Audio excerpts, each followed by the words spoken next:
បាទនៅពេលថ្មីនេះឃើញការបង្ហោះរបស់ admin Rendo ដែលមានកីឡាករ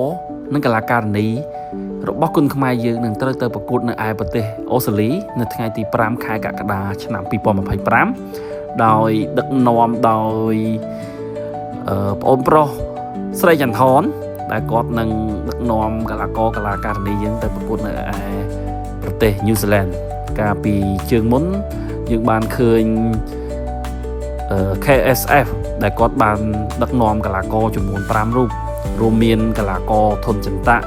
កីឡាករធនមណាកីឡាករថៃរ៉េតកីឡាករឡៅចន្ទ្រានិងកីឡាករលនបញ្ញាក្នុងចំណោមកីឡាករទាំង5រូបនេះយើងឈ្នះបានតែ2គូទេគឺកីឡាករធនចន្ទៈនិងកីឡាករលនបញ្ញាបាទអញ្ចឹងសង្ឃឹមថាលើកនេះយើងនឹងទទួលបានជ័យជំនះទាំង2គូក៏ដូចជាសូមជូនពរឲ្យកីឡាករឡុងសំណាងនិងកីឡាការិនី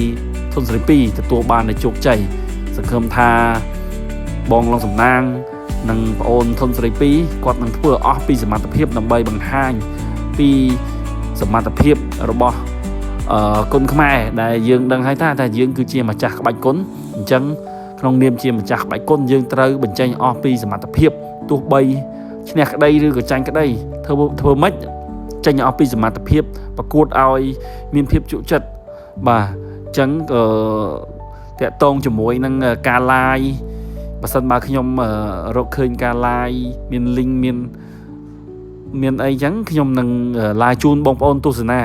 នៅថ្ងៃទី5នោះជាចុងក្រោយក៏សូមអរគុណនិងសូមជម្រាបលា